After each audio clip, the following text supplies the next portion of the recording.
সম্মানিত ভাই ও বোনেরা, আমরা সবাই রিজিক চাই, চাকরি, ব্যবসা, শান্তি, বরকত। কিন্তু প্রশ্ন হল, রিজিক কি শুধু টাকা? আর নামাজের সাথে রিজিকের সম্পর্ক কি? আজ আমরা জানব নামাজ কিভাবে আল্লাহর পক্ষ থেকে রিজিক বাড়ানোর সবচেয়ে শক্তিশালী মাধ্যম। তাকওয়া ও নামাজ অদৃশ্য উৎস থেকে রিজিক। আল্লাহ তাআলা বলেন, যে ব্যক্তি আল্লাহকে ভয় করে, তাকওয়া অবলম্বন করে, আল্লাহ তার জন্য উত্তরণের পথ করে দেন এবং তাকে এমন উৎস থেকে রিজিক দেন যা সে কল্পনাও করতে পারে না।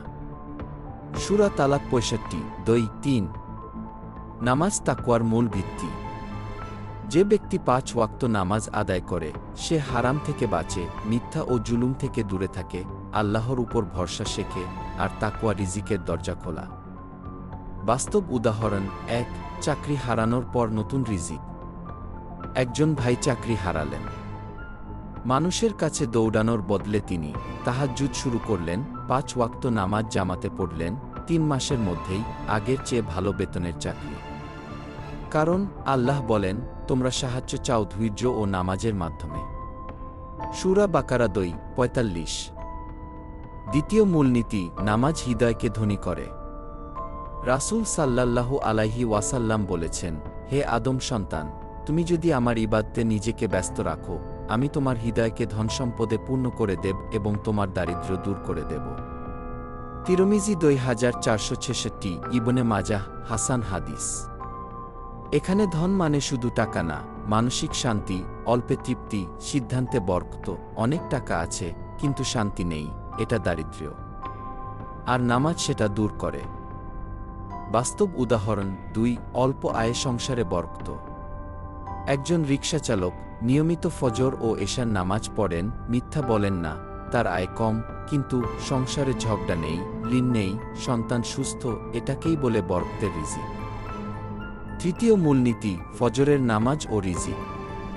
নবী সাল্লাল্লাহু আলাইহি ওয়াসাল্লাম দোয়া করেছেন, হে আল্লাহ, আমার উম্মতের সকালবেলার কাজে বরকত দান করুন। তিরমিজি 1212, সহিহ। যারা ফজরের নামাজ পড়ে, দিনের শুরু আল্লাহর স্মরণ করে, তাদের সময়ে বরকত আসে, অলসতা দূর হয়, রিজিক সহজ হয়। বাস্তব উদাহরণ: 3. ব্যবসায় সফলতা। এক ব্যবসায়ী দোকান খোলার আগে 2 রাকাত নফল নামাজ জোহরের নামাজ দোকান বন্ধ করে আদায়। ফলাফল: কম পুঁজি কিন্তু বেশি লাভ। ক্রেতার বিশ্বাস, কারণ নামাজ মানুষকে আমিন, বিশ্বস্ত বানায়। চতুর্থ মূলনীতি: গুনাহ রিজিক বন্ধ করে, নামাজ তা খুলে। আল্লাহ বলেন, নিশ্চয়ই নামাজ অশ্লীলতা ও মন্দ কাজ থেকে বিরত রাখে। সূরা আনকাবুত 29:45। গুনাহ, হারাম আয়, সোদ, প্রতারণা এগুলো রিজিকের বরকত ধ্বংস করে। নামাজ মানুষকে গুনাহ থেকে বাঁচায়, আর গুনাহ ছাড়লেই রিজিক ফিরে আসে। বাস্তব উদাহরণ: 4. সোদ ছেড়ে নামাজে ফেরা। একজন ব্যক্তি সুদের ব্যবসা ছিল। জীবনে টাকা ছিল, কিন্তু অসুস্থতা, পারিবারিক অশান্তি। নামাজ শুরু করল, সুদ ছাড়ল। আয় কমল, কিন্তু শান্তি ফিরে এলো, চিকিৎসা খরচ কমে গেল। পঞ্চম মূলনীতি: নামাজ দোয়া রিজিকের চাবি। রাসূল সাল্লাল্লাহু আলাইহি ওয়াসাল্লাম বলেন, দোয়াই হল ইবাদতের মূল। তিরমিজি 2969। নামাজের সিজদায়, চাকরির দোয়া, হালাল রিজিকের দোয়া আল্লাহ ফিরিয়ে দেন না। বাস্তব উদাহরণ: 5. সিজদার দোয়ায় বিদেশ যাওয়া। এক যুবক চাকরি পাচ্ছিল না, প্রতিদিন তাহাজ্জুদের সিজদায় দোয়া। 6 মাস পর বিদেশে চাকরি, পরিবার সহ সুন্দর জীবন। প্রিয় ভাই ও বোনেরা, নামাজ রিজিক বাড়ায় কারণ: 1. তাকওয়া সৃষ্টি করে। 2. হৃদয়কে ধনী করে। 3. সময়ে বরকত আনে। 4. গুনাহ দূর করে। 5. দোয়া কবুলের দরজা খুলে। নামাজ ছাড়া রিজিক চাইলে আমরা দরজা বন্ধ রেখেই ঢুকতে চাই। আসুন নামাজ ঠিক করি, রিজিক আল্লাহর হাতে ছেড়ে দিই। আল্লাহ আমাদের সবাইকে হালাল, বরকতময় রিজিক দান করুন। আমিন।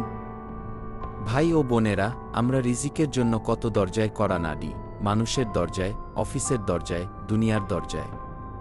কিন্তু আফসোস, আকাশের দরজাটা, নামাজের দরজাটা আমরা বন্ধই রেখে দিই। আজ সিদ্ধান্ত নিন, দুনিয়ার জন্য নামাজ ছাড়ব না, নামাজের জন্য দুনিয়া ছাড়তেও ভয় পাব না। কারণ মনে রাখবেন, যে আল্লাহকে সিজদায় পায় সে কখনো রিজিকে অভুক্ত থাকে না। হয়তো আল্লাহ আজই আপনার সিজদার অপেক্ষায় আছেন, আজই সেই সিজদা আপনার ভাগ্য বদলে দিতে পারে। চলুন নামাজে ফিরে যাই, কারণ রিজিক শুধু হাতে নয়, রিজিক নেমে আসে সিজদা থেকে। আল্লাহ আমাদের সবাইকে নামাজের মানুষ বানান। আমিন।